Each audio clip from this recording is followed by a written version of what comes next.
If you're in B2B sales or marketing, you've probably got a picture in your head of the sales funnel. That neat, orderly process where you guide a customer from awareness all the way to purchase. Well, today we're going to take that mental model and we're going to completely shatter it because the world it was built for, it just doesn't exist anymore. Okay, let's just dive right in. On the left, that's the map you've been using, the classic A to B to C sales funnel. But on the right, that's the world you're actually living in, a complex, tangled labyrinth. Honestly, using that old map today is like trying to navigate downtown Manhattan with a map of ancient Rome. It's not going to work. Here's the hard truth. That predictable, seller-controlled funnel is being completely replaced by something far more complex, something driven almost entirely by the buyer. And if your go-to-market strategy hasn't caught up, well, it's already failing. So what does this new world actually look like? It really boils down to three core ideas. First, it's nonlinear. Buyers are jumping back and forth, up and down. They're not moving in a straight line. Second, it's digital first. The new generation of decision makers, they grew up online. It's where they expect to do their research. And third, and this is the absolute kicker, it's largely anonymous. They're making up their minds about you long before you even have a clue they exist. So, how on earth did we get here? Right? It didn't just happen overnight. To really get a handle on this labyrinth, we need to take a super quick look at how the way we think about buying has changed over the last, say, 70 years. What's so fascinating when you look at this timeline is how the focus has shifted. Back in the 50s, it was all about simple transactional steps. Then by the 70s, we started thinking about, psychology and behavioral influences. The 90s brought in this idea of relationships and networks. And for the last decade or so, it's been all about that digital customer experience. You see, every step added another layer of complexity, which brings us right to today's reality, a journey defined by total buyer control in this crazy, nonlinear, anonymous digital world. So if the funnel is the wrong map, what's the right one? Well, probably the best way to think about it comes from Google, of all places. They call it the messy middle, and it perfectly captures the chaos that buyers are navigating right now. The messy middle is that chaotic space between, uh-oh, we have a problem, and okay, let's buy this. It's not a line. It's more like an endless loop. See, buyers start out in this expansive exploration phase, just gathering all the options and information they can possibly find. Then they switch gears to a reductive evaluation phase, where they start cutting those options down. But here's the key. They bounce between these two modes over and over and over again. So how do they ever make a decision in all of this mess? Well, they don't use pure cold logic. No way. They use mental shortcuts, things that are hardwired into all of our brains, called cognitive biases. And understanding these biases, that's the secret to figuring out how to influence their journey. And this slide just shows it so brilliantly, how these biases actually work in a B2B world. Take something like social proof. We're not talking about a like on Instagram. We're talking about a detailed case study from a company that looks exactly like yours. Or think about authority bias. This isn't some celebrity endorsement. This is a glowing report from a super respected industry analyst like Gartner.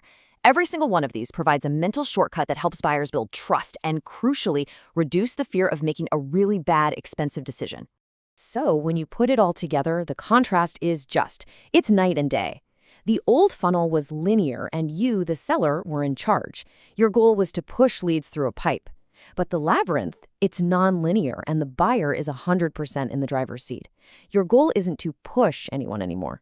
The new goal is to enable buyers to navigate all this complexity and make a confident choice, all on their own. Okay, let's shift gears and look ahead. What are the undeniable trends that are going to define the B2B landscape in the very near future? Let's kick off with a number that is just staggering. Gartner is predicting that by next year, a full 80% of all B2B sales interactions will happen in digital channels. Just think about that for a second. 8 out of every 10 conversations. This isn't some small shift. It's a complete and total takeover. For your buyers, digital isn't just an option, it's the option. And what do buyers want in this digital-first world? Simple. Independence. A full 3/4 of B2B buyers now say they'd rather have a sales experience with no sales rep involved at all. They want to be in control, they want to do their own digging on their own time, and totally avoid feeling pressured by a sales pitch. Now, this number, this is the one that should probably keep you up at night. Up to 95% of the buyer's journey. All that exploring, all that evaluating, all that shortlisting, it's all happening anonymously. They do everything before they even think about filling out a form or making a call, which means they've practically made their decision before you even know their name. So, when you look at this summary, the implications are crystal clear. Digital dominance? It means you have to have world-class, seamless digital channels. No excuses. Buyer anonymity? It means your content has to do the heavy lifting for you during that long, invisible research phase. And with buying committees getting bigger and more complicated, your whole strategy has to be about building consensus across an entire company, not just winning over one champion. But here's the crazy paradox at the very heart of all this. Buyers are screaming for autonomy, for rep-free experiences. And yet research shows that when they make a purchase completely on their own, through self-service, they are way more likely to regret that decision later. They want to be in control, but they also get overwhelmed by the complexity and the risk when they're left all alone. So what's the solution to this paradox? Well, it takes a whole new playbook. The new strategy is all about one word: enablement. It's a fundamental mindset shift, away from trying to control the process and towards empowering the buyer throughout their journey. This quote from the source material it says it all perfectly. Your goal isn't to control the sale anymore. It's to empower the buyer. You give them incredible self-service tools and resources, and you make really high-value human guidance available, but only when they decide they need it. So, if there's just one thing you take away from this entire explainer, please let it be this. Your job is no longer to sell. Your job is to be a confidence builder, a risk reducer. These B2B purchases are high stakes, and your number one goal is to make that buyer feel absolutely 100% certain that they are making the right choice. And that leaves us with one final question to really think about. You know your buyer is lost in this complex, confusing labyrinth.